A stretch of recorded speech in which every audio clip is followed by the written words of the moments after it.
नमस्कार। जय श्री कृष्ण। आपका बहुत स्वागत है।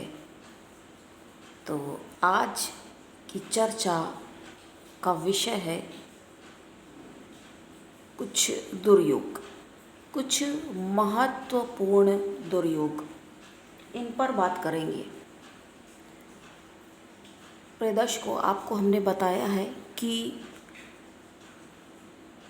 शनि और चंद्र, आप अपना जन्मांक उठा करके देख सकते हैं। चंद्र और शनि यदि किसी भी जगह पे, किसी भी स्थान में एक साथ में बैठ जाते हैं तो इस युति को हम विष योग के नाम से जानते हैं। अगर आपने हमारे पूर्व के जो वीडियो हैं देखे हैं तो उनमें हमने इसके बारे में बताया है। लेकिन देखिए, आपको बताने के पहले भी हम गहन अध्ययन, आपको देखिए यूं ही नहीं कोई भी चीज़ बताई जाती है। कोई बात कि आप सरलता से समझ पाते हैं या समझ सकें, उसके लिए हमें भी कितने प्रयत्न करने होते हैं और कितनी पुस्तकों पर अथक प्रयास और अध्ययन करना पड़ता है। उसके बाद जो उसका एक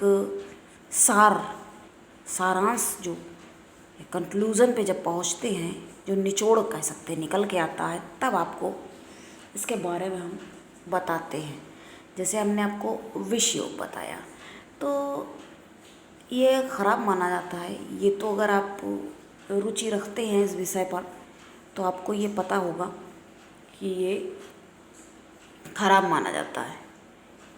लेकिन इसके द्वारा इसका एक अच्छा पक्ष भी है, सबल पक्ष है कि जब व्यक्ति बहुत ज़्यादा कठिनाइयों से जूझ रहा होता है, जद्दोजहद में होता है, तब क्या हो जाता है, तब उसको ये एक कठिनाई आई और फिर उसको दूसरी विकट परिस्थिति आ गई, तो परिस्थिति जन्य जो पीड़ा होती है, कभी रोग मुक्ति के लिए प्रयास करता है और कभी धन धान्य के लाभ के लिए प्रयासरत रहता है।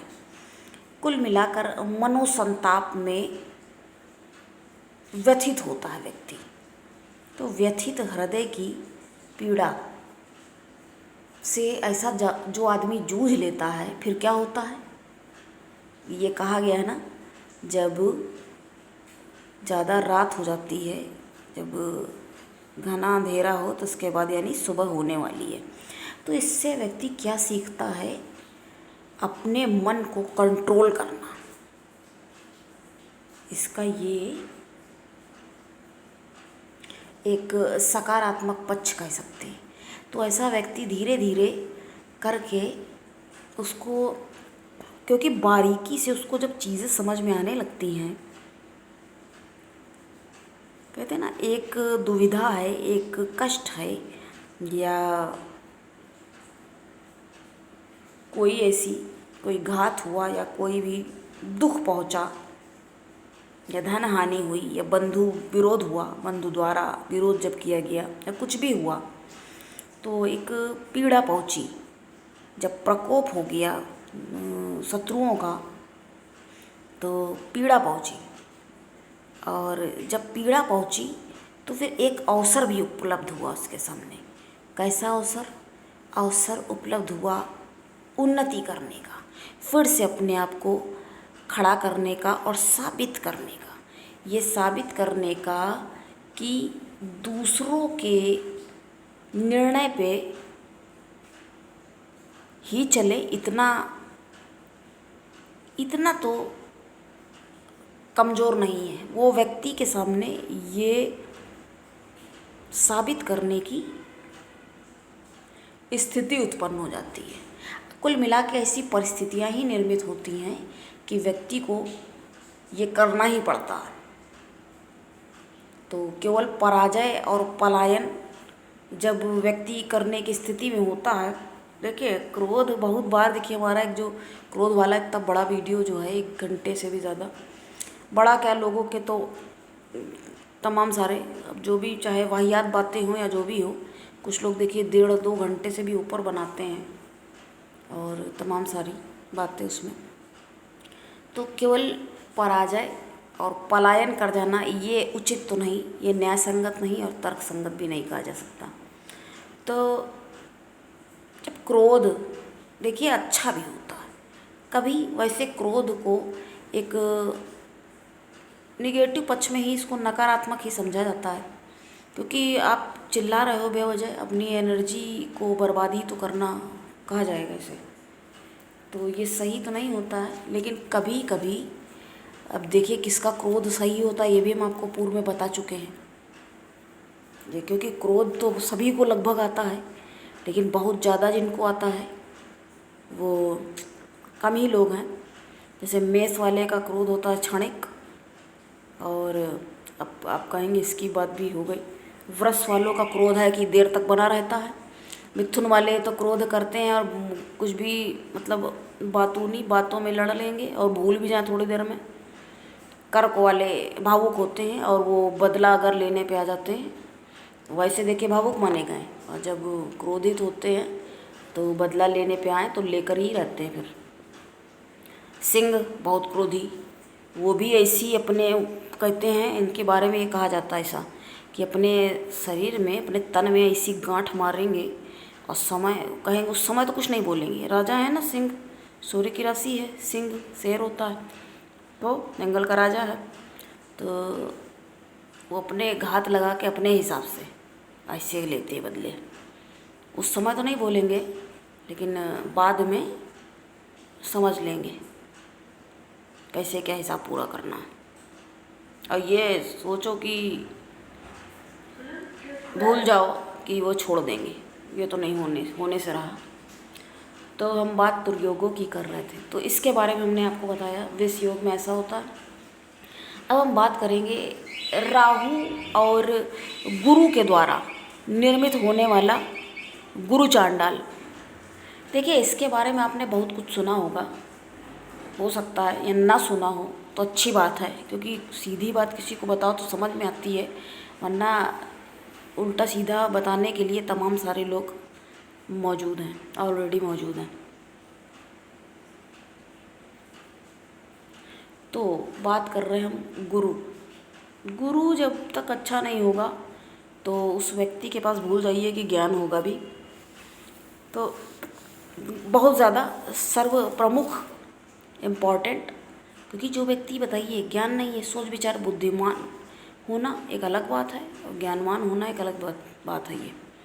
तो जब ज्ञान नहीं होगा तो क्या होगा, सोच विचार के काम नहीं करेगा सोच विचार के, यानी कि तात्पर्य क्या निकलता है, उल्टे सीधे कार्य करेगा, उल्टे सीधे काम करेगा तो क्या कहा जाएगा उसको, पंडित कहा जाएगा, मूर्ख कहा जाएगा ना। तो मूर्खता के परिचय दे बैठेगा। हम बात यहाँ गुरु की थोड़ी सा इंट्रोड्यूस करना ज़रूरी है, इसलिए बता रहे हैं। हालांकि हम बात कर रहे हैं राहु और गुरु। जब देखिए ये साथ में कहीं भी बैठ जाते हैं, किसी भी घर में हो, युति संबंध करते हैं यानी कि साथ में बैठते हैं, तब उसको गुरु चांडाल योग दोष कहा जाता है। और कुछ लोग क्या करते हैं, मूर्ख किस्म के होते हैं कि अब जैसे ही उसको नहीं माना जाएगा कि आपकी दशा चल रही है राहु की तो गुरु की दशा आ गई, या गुरु की दशा चल रही है तो राहु की आ गई, तो उसको देखे नहीं माना जाएगा। वो कुछ थोड़ा सा प्रभाव तो भाई चल रहा है, तो कुछ ना कुछ देखने को तो मिलेगा।